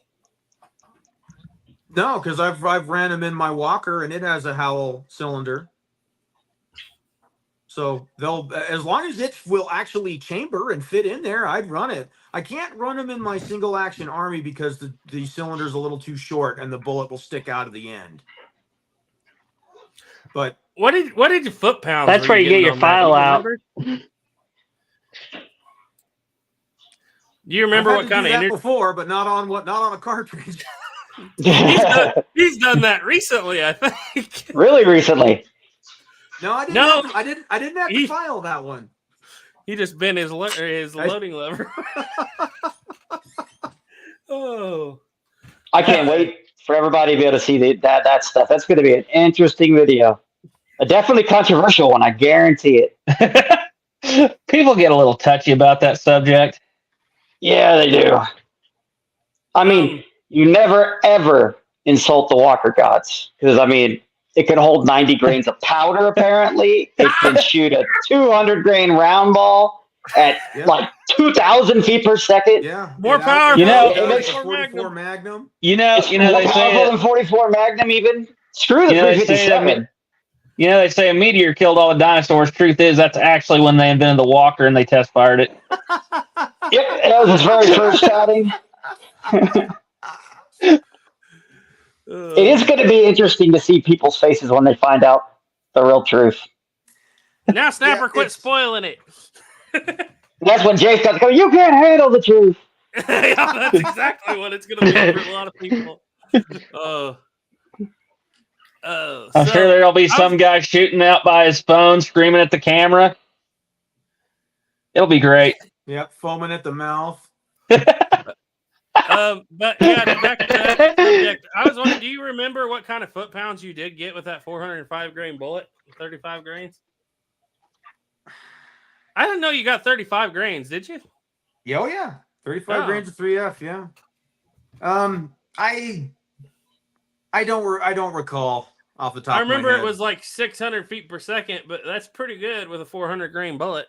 Well, was that the 400 grain one or was that the 300 grain one? I can't remember. That was just something that I had in my head.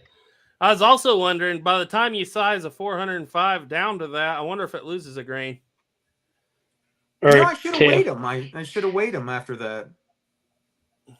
Because you're taking, was it 459 and you're going down to 452? 452. Yeah. Yeah, but swaging it shouldn't lose weight. It just deforms it, right? I guess that's right. Yeah. You're just stretching her a little bit. You know, if I remember right, in that one with the 405 grain bullet, I think the energy was like the same as a 45 ACP. Because it's much heavier, but it was moving 600 and something feet per second. It was moving slower, but it seemed to be the same as a 45 auto. So not worth the trade-off in your mind. No, but the 300 grain bullet with 35 grains, that one was definitely worth the time. I don't remember what the energy was, but it was powerful. It was powerful. Yeah. Gray Pilgrim had some thoughts here. He said he bought a Taylor cylinder for 45 ACP for the Walker. It was dirt cheap. Yeah, that'd be a good one for 45 ACP. 45 ACP actually is pretty high pressure round.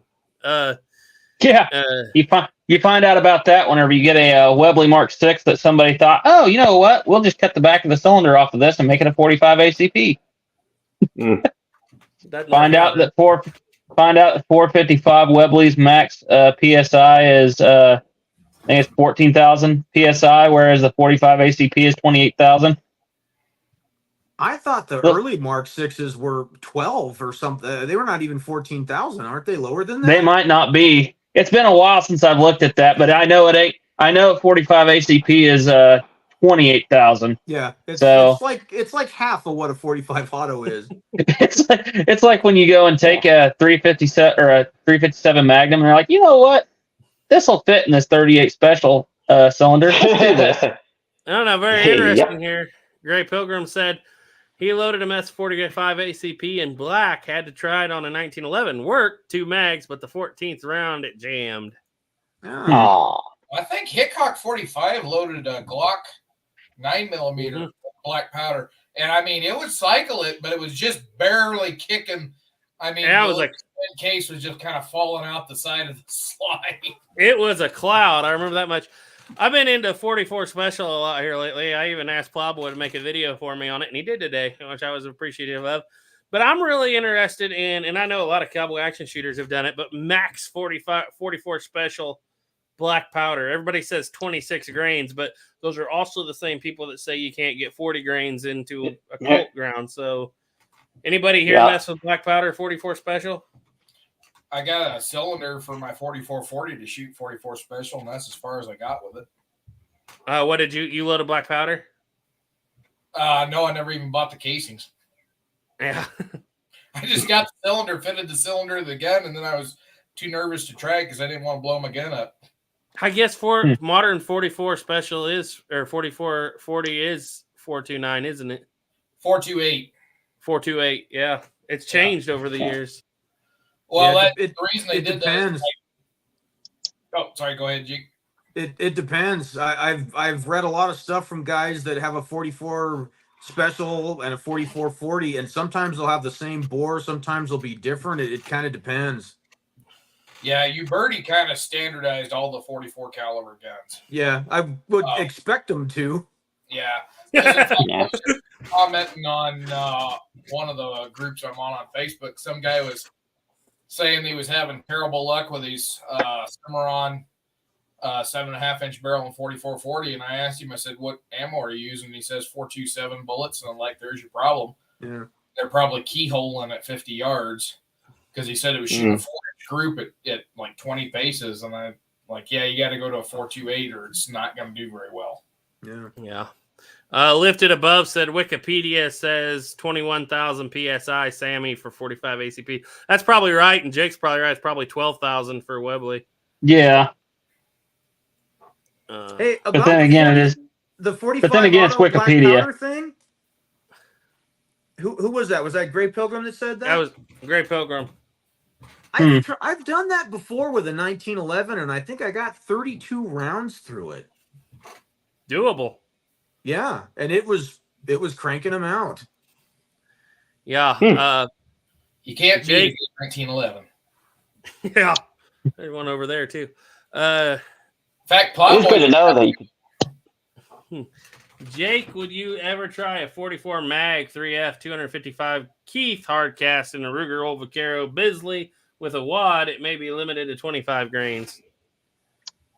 Would I try that? Yeah, I'd try that. You're not going to touch what that gun will handle with black powder. It don't matter. I get that those heavy bullets cause a lot of pressure in like Ubertis, but you're not going to get near, that 30,000 PSI plus whatever that gun holds. It's more than that. What is 44 Magnum in Ruger? It's well, I've actually done that before. I think it might be closer to 60, but don't quote me. Yeah, because I actually loaded some 44 Magnums. I made a YouTube short on it that I never ever turned out. But I loaded some 44 Magnums with black powder, and I'm trying to remember. And I loaded them to capacity. And I was using my 44 Russian bullets, which are, I think they're 255 grain. And I will tell you this: it was less recoil than 44 special. Right. So I mean, it was pretty light. Yeah, because you're only getting, 25, 27 grains in there, something like that? I think I was getting 26, but that was also over a year ago. 44 special supposedly has a standard of 26 black powder grains. Yeah. And so I would imagine you were getting closer to 30 would be my guess. Yeah. But I think I was also using 1F. So. Yeah, so that's probably Probably why. Probably a 725 foot-pound or a feet per second rig there. Probably. Tell you what, one time I loaded my 4440 up with 3F 428. I forget what the weight of the bullets were, but it was 3F powder, Magnum CCI primers, and that thing kicked harder than any 44 Magnum I've shot. Yeah. Quarter-inch You know, barrel. you get a 7.5-inch barrel, you're going to top 1,000 feet per second with that 40 grain load. But You know, Garrett, I think you're right. that thing, that gun turned around in my hand. I was sitting there looking down the barrel. And I was like, "Oh, it's a little hot." A little spicy. Well, I think you're right, Garrett, because I get 23 grains in my 44 Russian. Yeah, and cartridge. that's the literal difference between, because believe it or not, they in 1907, whatever, when 44 Special came out, they were still loading a lot of that with black powder. I can't remember who wrote it. Mm-hmm. One of the writers at the time was like, we don't have a pistol smokeless powder at this point that will outperform the black powder in the case.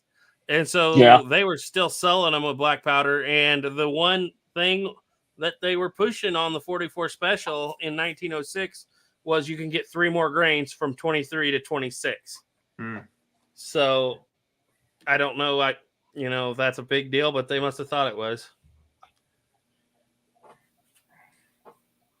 Yeah. Yeah, I saw that as a pretty good idea, what you just said there, though, Duke. If you wanted to make a really powerful 45 Colt, for instance, you want 40 grains, if you use those Magnum primers, that would definitely up it a notch. Yeah, Magnum primers make a lot of difference, because then I tried large rifle, and I used the same 40 grains, and there was a significant difference between just the 2 primers.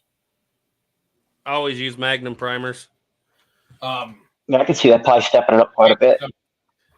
Blanks. They claim a 10% increase, because they always say you need to back your charge off 10% if you're using Magnum primers. I'm like, shit, forget that. So that actually, going into what you were saying, you put large rifle primers in large pistol cartridges? It can be done. Can be done. I've done. I've never done it. You get not a that lot big of into the high reloading rise. side. You're not supposed to, because they do set a little high, and if you get enough recoil to kick them into that recoil shield, well, you can do exactly what you did the other day, Snapper. But if you get them in there deep enough where they don't hang up your cylinder, you can do it. Have you tried it, Jake? Yeah, I've done it in a pinch. Yeah, and with large pistol primers these days, we're always in a pinch. That's the truth. Actually, you say that, Garrett. Did you buy a very large box of large pistol primers, Garrett? Yes, and I've been using them religiously. Okay, I was going to say, because I found a big box of 1,000 of them today whenever I was cleaning. Yeah, I didn't buy those. Caleb did, but yes, we did buy some. Okay. Well, I thought it was going to be a happy day. It turns out when you shoot that much 45 Colt, you go through a lot of large pistol primers. Yeah. And then Caleb wants to start shooting the lever action. I could only find. This is the United States Army. You're going to load one at a time from the top. Yeah. Here is your magazine cutoff. You thought you were getting 6 rounds. Speaking of lever action, when are you going to get that Spencer converted so I can shoot it? It's on the list. It is on the list. It's on the list. It's a very large list. Still can't find a conversion block ever since COVID. Last time I looked, that's still out. That's on the list after paying off lock, stock, and barrel. After paying off the rifle shop. Yeah, we got Sir, go ahead, Ethan. Sorry. Yeah, I got a lot more rifle shop kits that are going to be coming in. That Model 1810 triggerless was haunted for sure. Yeah, I think he's talking about that video we did on when we were all copycatting Jake. Let's see. Gray Pilgrim said he's using Doug Fir charcoal, but he wants to try Jake's cork charcoal. How'd that work out? I don't remember. It was okay. Not near as good as balsa wood. It was mediocre. I'm kind of like, we're running right now. We're running right between. We're about 50 feet faster than GoX, and probably about 50. What is it? 50, 150 feet slower than Swiss. I can't remember what the spread between Glex and Swiss is, but I think I've hit the peak of what I can do with Willow. Yeah. And with the Willow I'm using, but at the same time, I don't mind because that's what I have a lot of and it works. So, yeah. I mean, we guys also have a lot of red cedar. You guys got to make me one batch with cottonwood because I want to see how that performs. I have not made any powder since spring. I'm about to bust that powder shed door open and see what's in there and start again. It's maybe like a pound of cottonwood powder. And let's just see. Because that's one thing I was always curious. Willow's soft, but cottonwood is really soft. Mm-hmm. Really soft doesn't always make it better, though. Yeah, well, I was just curious because I had one guy tell me the softer the wood, the better it was. Then I had some other guy tell me that the harder the wood, it was better it was. So I'm kind of out there. I've never tried to make it, so I don't know. Yeah, there's a lot of people that will tell you that the softer the wood is, the better, but that's really not entirely the case because buckthorn is hard. Right. And it makes the most powerful powder. It might not be the cleanest, but it makes the most powerful powder, and it's hard. So it's not always the case. It's also easier to get it to the right compression when it's a little harder. Yeah. That fluffy charcoal is... Maybe try some Osage orange. That might be a little too hard. Yeah. No, I got to go out there and I got to make some arquebus powder, some historic arquebus powder this week, which I can't remember. I have the recipe for 17th century arquebus powder. It's actually different than the musket powder of that time by quite a bit. It's more charcoal. I think they were trying to not build as much pressure in those smaller barrels. Yeah, but that's what we got to use in the wheel lock because that's what they would have used as pistol powder, from what I can. Well, understand. yeah, that probably would be the case because those arquebuses, if you look at the original barrels on those, man, they really made those things thick. Yeah, but just for that reason. Last year we did 17th century musket powder, and I can't remember. I have all that written down. But when I go in there, I got to try. I just got a new batch of potassium in. Charcoal's all made from last year still, so I'm pretty well good to go. I just got to get in there and do it. One idea somebody brought up actually on your channel, Jake, that I was reading in the comment section that I'm going to try is I've kept all my split brass with a split neck, after so many times of using, and I have some brass milling media ball, but I'm going to take those and try filling them up with lead and then crimping the top over and hammering them. And so I have a heavy, smaller. Have you tried that? Or have you heard of that? Yeah, I started with that. It was a chore, but I think I used 9mm and 40 Smith & Wesson cases because they slide into each other really nice. Yeah. And I filled it up with lead shot and then I epoxied them together. Okay. But after, I don't know, maybe 2 or 3 batches, one of them opened up. And after that, I just bought brass media and just used that. So that might work. So they were telling me take either 45 cold or even better, shot out 45-70, fill it about halfway, and then bend it over and then hammer the brass down.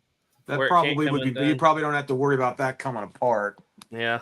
I always used lead and got along just fine, but we can always do something better, I guess. Always got to try something new. Oh, God, there's one thing. Have you guys seen that? Means we're talking about reload stuff. Have you seen the trailer for the new Nick Cage movie about the Buffalo Hunter? I told you about that like a year ago. It's called a cross trail something or.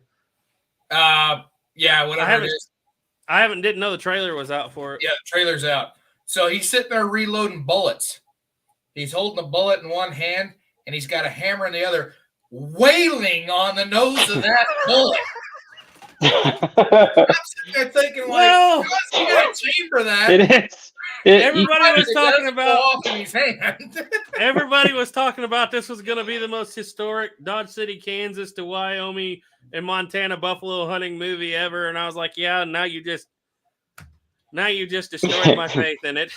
I mean, he's got a brass hammer, and he's whack, whack, whack, whack. You got to see the popper. I'm like, you don't crip him like that. There was an Did he actually cripping pliers? Did he actually show the bullet though?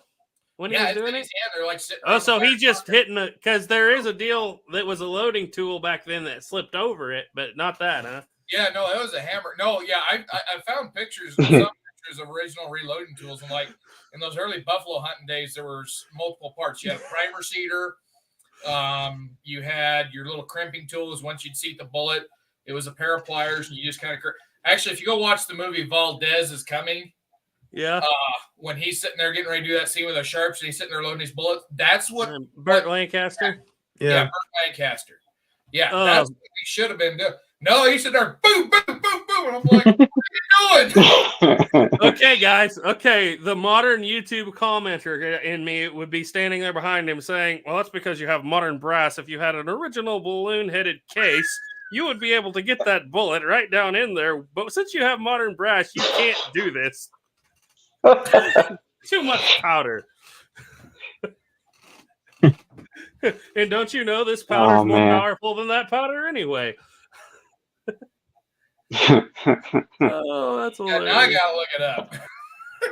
Yeah, I didn't see that now. All right, is everybody good to go for 15 more minutes? We're about might as well. 2 hour mark. Okay. Yeah, Gray Pilgrim said he was going to try that in the 1911 again, only using Blackie's gun butter. Ooh. That's a good idea. I never thought of that. Hiram Hillbilly asked, is there a line between grains for black powder loads and cartridges to either choose a large primer or Magnum primer? 25 grains for large primer, 30 plus for Magnum primer. Butcher's Crossing. Butcher's Crossing, yeah. Do you know what he's getting at there, Jake? The answer is no. Run whatever you got. Yeah, it's not going to hurt it. People will tell you to back your powder charge off 10%, but nonsense. The gun will handle it, I promise you. Well, I shouldn't say that, but most modern replicas will handle it. Okay, if you're talking about black powder, yeah, it's going to be fine. Yeah. Louisiana Gray said, where do you access sulfur? Duda? Yeah, that's where I buy it from. Actually, the last batch I still bought was from Skylighter. And that was when I first started making powder. So I ordered 10 pounds of potassium nitrate, 10 pounds of sulfur. It's going to be like 3 years before I get through that 10 pounds of sulfur. I got a bag of sulfur flour off of Amazon. And potassium nitrate, just go buy, what is it? There's one company that makes Stump Killer. That's just straight potassium nitrate, but it's pretty coarse, so you have to kind of. It doesn't work as well as you think. Let's put it that way. We tried that right off the bat. Yeah, it's not very pure. Well, and if you try using the Stump Killer, make sure it's the brand that actually uses pure potassium nitrate, because there are some that don't have potassium nitrate in them at all. And it's kind of funny. The second I started making ammo, you could find potassium nitrate Stump Killer, but the second I started making ammo, all gone. All they have is this new formula, but doesn't have any freaking potassium nitrate in it at all. The stuff I got ortho, but yeah, you got to get the high dollar stuff. You can't get the cheap stuff. Well, that Duda saltpeter that I got here recently, what was that? 15 pounds. I think it only cost like $35. Yeah, it's not that expensive. That's what I run through the Duda stuff, and it's pure. It just needs to be ground. I don't know, Jake. You've boiled, I believe is what you do. Boiled unpure potassium nitrate and cleaned it, right? I don't even know if you could do that with most stump cleaner. I wouldn't bother. I would get, technical grade potassium nitrate. If you are going to get the stump remover, you need to purify it at least once. I'd do it twice just to be safe. And you're just boiling it and taking the scum off the top, right? Yeah. And then cool it off and stir it, and it recrystallizes and, all that stuff. Yeah. But I do that at least once if I was hard up for potassium nitrate, and luckily I'm not. So it's actually, I think, literally easier to just go online and order it. I mean, you're not spending much more, and you're actually getting way more potassium nitrate because you're going to spend $10, $15 for that bottle, and it's going to be like 50% maybe of good stuff. Whereas, like Ethan just said, you could go spend 30 and get 10 or 15 pounds off Duda, but it's prilled. I don't have a problem with prilled, but didn't you say you found some impurities in it? Yeah, when we were still buying the prilled stuff, we did purify it, and we still were getting some scum off the top of that water. Yeah, as far as it making a difference goes, I don't know. I think really when it comes to making, high quality powder, there's not really one thing that you can do that makes all the difference. It's 5 or 6 things you have to do all at the same time that really add up and make a difference, Yep. I know. Yeah, the last thing I made with that stump killer that I got is I made flash paper for making paper cartridges. Went like that. Mm-hmm. It's funny if you take that a little bit too, so that might have been it's funny. I hear if you take that flash paper and you cut it into little tiny flakes, you get a very primitive smokeless powder. No, that's flash cotton, Ethan. Flash cotton. Was it the cotton? Yeah. Who's going to try that around here first? Need an 1886 LaBelle. Actually, I was talking with Jake about that a little bit. The idea of making some gun cotton, just because it's really easy to do. It's not hard at all. Scary. That's pressures that I'm scared to deal with myself. Yeah, I haven't given, I don't have the faith 100% yet, but all I've learned is as long as you do not compress it and you use, a common sense amount, you're fine. But Garrett, don't you have a Ruger GP100? Ruger, built like a tank. Prove it. I don't care. I don't understand. I don't understand because I don't think there's any written material on what's good and what's not. Like black powder, sure, fill up the case. You're not going to hurt anything. There's videos out there of people loading and talking about it. I watched a documentary on the history of smokeless powder, and I got to the part where they said there was a guy, and I think the 1950s, who he had been for like 10 or 15 years. He made his own smokeless powder, and he'd always make it at his workbench, and then he'd just sweep it off whenever he was done. And he had an old wooden floorboard, and evidently that smokeless powder accumulated in the cracks and underneath and everything else. Yeah, it wasn't a good day whenever he finally caught a spark.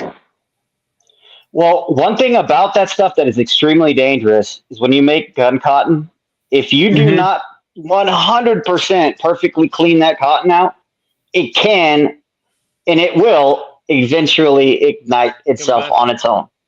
Yeah. So it has to be extremely pure, like where you rinse it for a very, very, very, very long time. If there's any residue from the acids in it, it'll start to heat itself up and then spontaneously combust. During the whole time of when they were starting to use smokeless and gun cotton and whatnot, they had a couple really large explosions because of that. It's just sitting there, nobody near it, and boom. So if you loaded ammo with that, you better make sure that is the cleanest cotton possible, because it's going to go off someday if it's not. So how about it, Jake? Are we going to get a second channel called Everything Gun Cotton? Everything Gun Cotton. I don't think so. My brother and I have made it, but we were too chicken to actually try it in a firearm. You just don't know. I mean, how are you going to honestly test it? I mean, you don't know what you got when you've made it. That's the issue, I guess, is, it was like, well, I guess we'll peel some off and, weigh out 3 grains or something and give it a try. But after we discussed it a while, it's like, we'll just stick with black powder stuff. Yeah. I prefer black powder anyways. I like the smoke and the sound and the smell, and Yeah, but and that's I think the idea of gun cotton should be on the back of their head, at least to know how to make it. Because if you're going to shoot it right away, it doesn't have to be as pure or as perfect. And if you do a little bit of testing, there are quite a few videos on YouTube of people loading gun cotton and testing it like homemade gun cotton. So I think it's a good way to mass produce a lot of powder quickly. Maybe, a lot you of guys, yeah. maybe you guys know about this, but isn't cordite the same thing as gun cotton, but it's something added to make it more stable? Isn't that what cordite is? I'm not 100% on that. I'm not. Yeah. Okay. I think cordite. I know it looks like Cordite is a nitrocellulose powder. Like it's a Yeah. nitrocellulose process, so it's kind of using the same thing as the gun cotton. I don't The know. forbidden spaghetti. The forbidden spaghetti.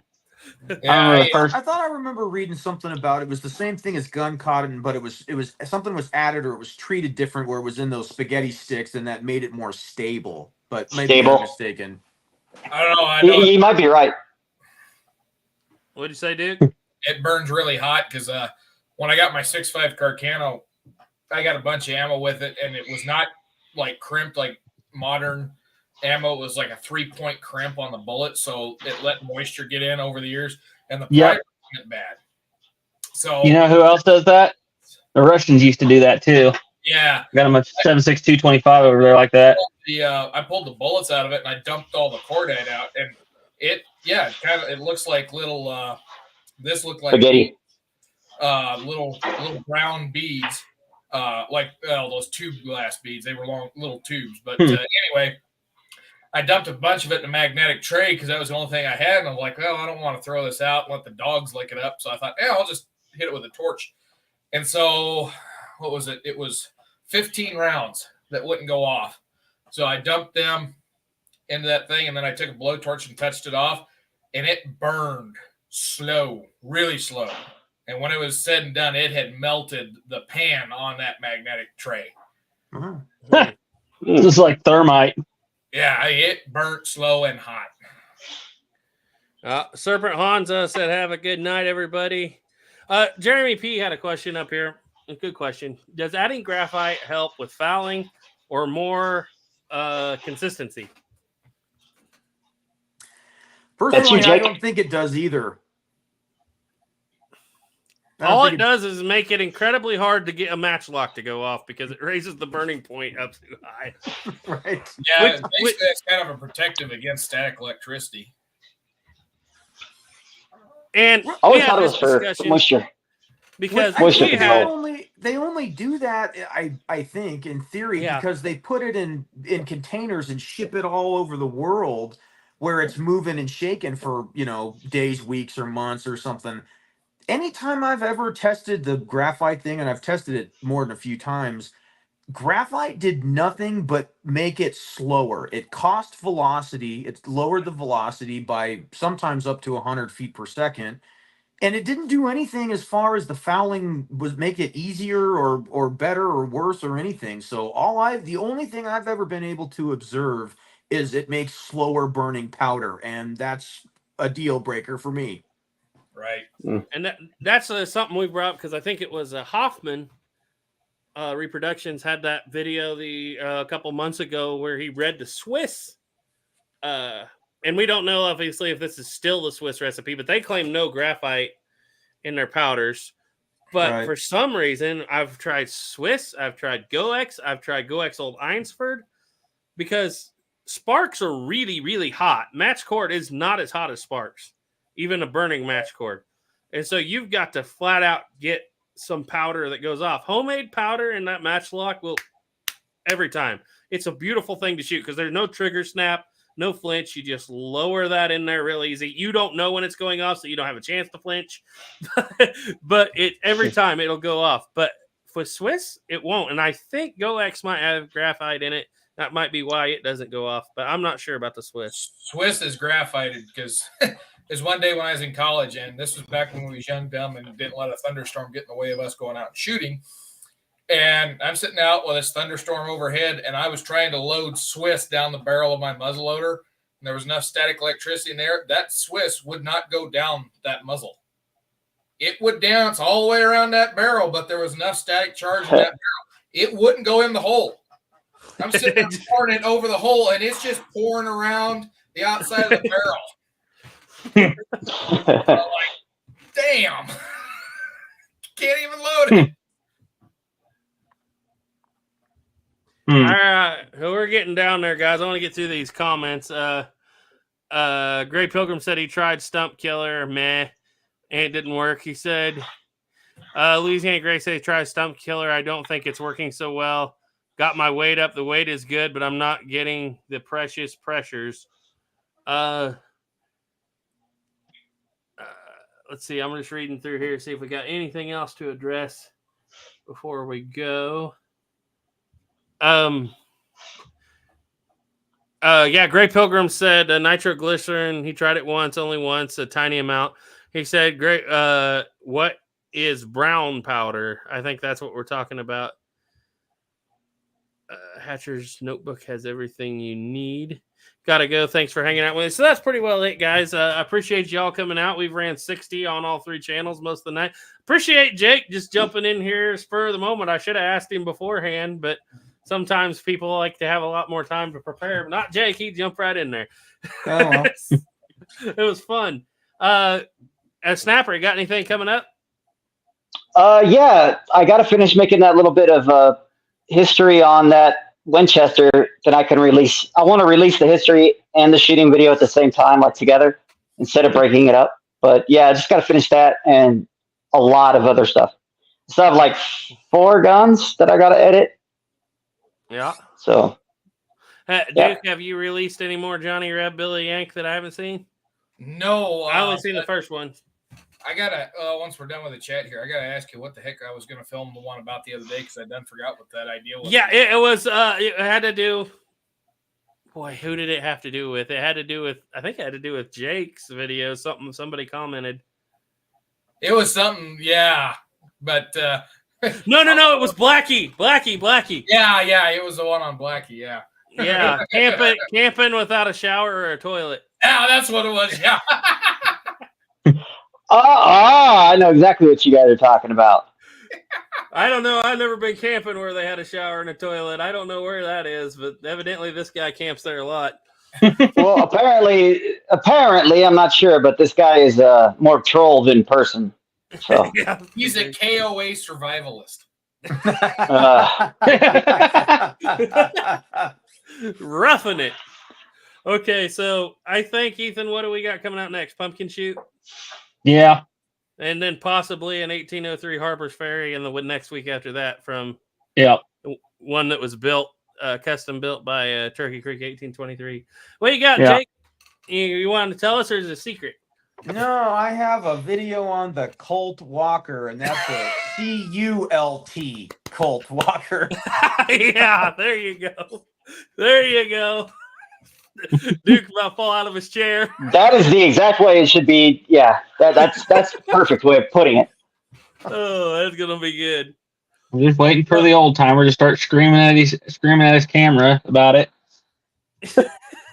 Oh, you know what's gonna be? You guys ever seen that the old meme where that girl guy thing is screaming, "Leave it alone!" and crying? That's gonna be most of the people. Leave the walker alone. You have some fellas like Gollum off Lord of the Rings. My precious. My precious. Oh, okay. My own. That's kind of creepy. There's your Halloween for tonight, guys. That's all we got. So, anyway, thank you guys very much for tuning in, all of you. I hope I got to all your questions. I do apologize. I had somebody come email the other day, was very upset that I didn't read all their comments. And I do apologize, guys, if I don't get to all of them. But I kind of have to scroll nowadays when we get up 60, 70 people because I just don't have. But I do try to pick out the ones that are very interesting. And if I missed you, I'm sorry. So anyway, as always, happy Halloween. Trust in God. Keep your powder dry. Bye.